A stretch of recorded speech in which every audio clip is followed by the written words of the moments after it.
beautiful day is here again, and you're welcome to this edition of Headlines Nigeria on NITV. From our Abuja studios here in Nigeria, I am Grace Ukot. Let's go ahead to the papers for today. This day newspaper says, Okigbo report, federal government considers action against Babangida. The federal government may take legal action against former military president General Ibrahim Babangida if there is evidence to prove the allegation of mismanagement of $12.4 billion during his tenure. Attorney General of the Federation and Minister of Justice Mohammed Adoke SAN disclosed that a committee would be set up to review the allegations to see if a criminal charge could be sustained. Protest as lawmakers reject two-party system. It was a rowdy session yesterday in the House of Representatives when the proposal to reintroduce two-party system in the country was defeated. Voting on the issue, 172 lawmakers were against the proposal. 48 were in support, while one legislator abstained. The decision did not go down well with opposition lawmakers, and they attempted to stage a walkout, though belatedly. The House was forced to adjourn following the uproar caused by the decision to jettison the proposal. Vanguard newspaper. Federal government raises electricity tariff to 8 naira 50 kobo per kilowatt hour. The federal government yesterday announced an increase in this year's multi-year tariff order, but insisted that the increase would not affect retail tariff for consumers across the country. Administrator of the Nigeria Electricity Regulatory Commission (NERC), Mr. Imamuddin Talba, said the 2008 tariff order had frozen retail tariffs at 6 naira for 2008, 7 naira for 2009, and 8 naira 50 kobo for 2010 average per kilowatt hour. Yuguda makes case for children with disabilities. First Lady of Bauchi State, Hajiya Abiodun Isa Yuguda, and founder Challenge Your Disability Initiative, yesterday at the second Vanguard Children's Conference, called on corporate organizations across the country to learn to include children with disabilities in their programs as part of efforts to show love and care to such groups in the society. Punch newspaper, new Kaduna governor sworn in, pledges fairness. History was made on Thursday in Kaduna State with the inauguration of Mr. Patrick Yakowa as the new governor of the state. In his inaugural speech shortly after he was sworn in by the Chief Judge of the state, Justice Rahila Kujo, the governor told the jubilant crowd of supporters that his administration would not favor Christians at the expense of people of other faiths. Erdogan's condolence register disappears in Abuja.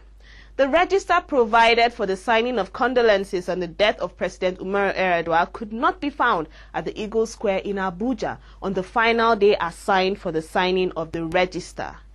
NNPC, Oniwon takes over from Ladan. The newly appointed Group Managing Director of the Nigerian National Petroleum Corporation, Engineer Austin Olusegun Oniwon, officially took over the helm of affairs of the nation's oil company yesterday, assuring that he would use his wealth of experience to impact on the oil and gas industry in Nigeria. And Daily Trust newspaper, Sambo resumes duty, visits Kaduna today. Vice President Mohammed Namadi Sambo has officially resumed work in his new office at the presidential wing of the State House, a day after he was sworn in.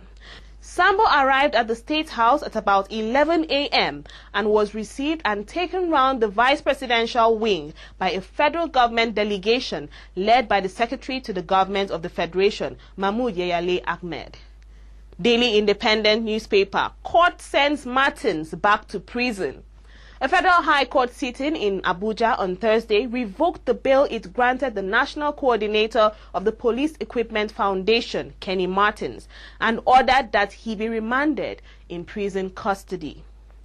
Attack on journalists. CNPP petitions NJC, demands magistrate sack. Opposition party grouping Conference of Nigeria Political Parties CNPP on Thursday petitioned the National Judicial Council expressing its outrage at the assault on the Guardian newspaper judicial correspondent Lemi Ugegbe by an Abuja Chief Magistrate Zainab Bashir. It called for Bashir's dismissal from the magistracy bench. And now moving over to Leadership newspaper, UBEC intervention, Northern states sweep all awards. 5 northern states, Adamawa, Katsina, Jigawa, Bauchi, Kogi, and the Federal Capital Territory, were adjudged to be the national best performing states in the Universal Basic Education Commission Good Performance Awards for the utilization of the 2008 Intervention Fund. And on politics news, Leadership newspaper, Gaidam heads ANPP Convention Committee. Yobe State Governor Alhaji Ibrahim Gaidam is to chair a 20-member committee that has been set up to conduct elections into all national and state offices of the All Nigeria People's Party.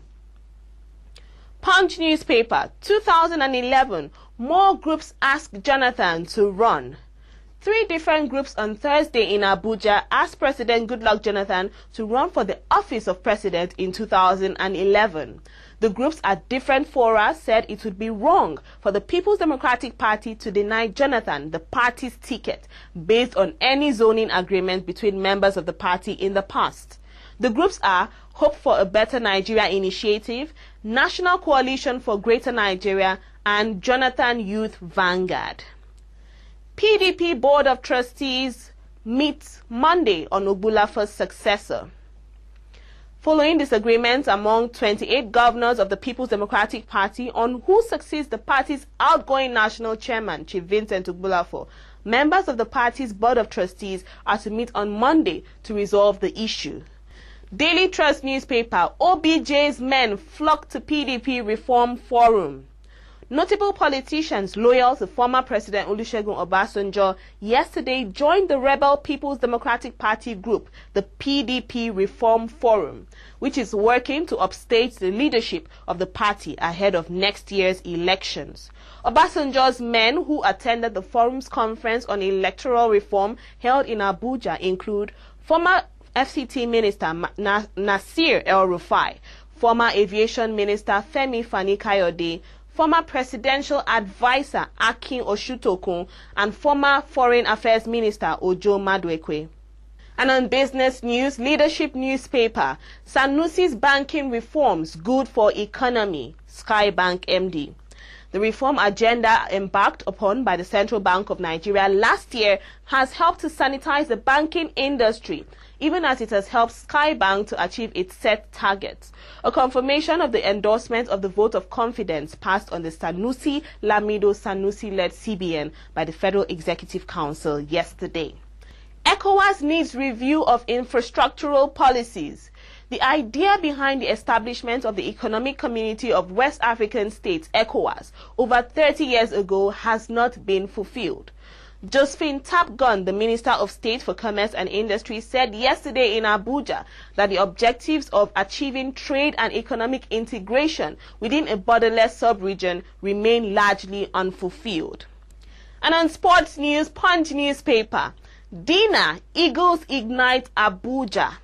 The Super Eagles will be hosted to a dinner on Friday, that's today, in Abuja, with President Goodluck Jonathan, expected to be in attendance as a special guest of honor at the Congress Hall of the Transcorp Hilton Hotel in Abuja.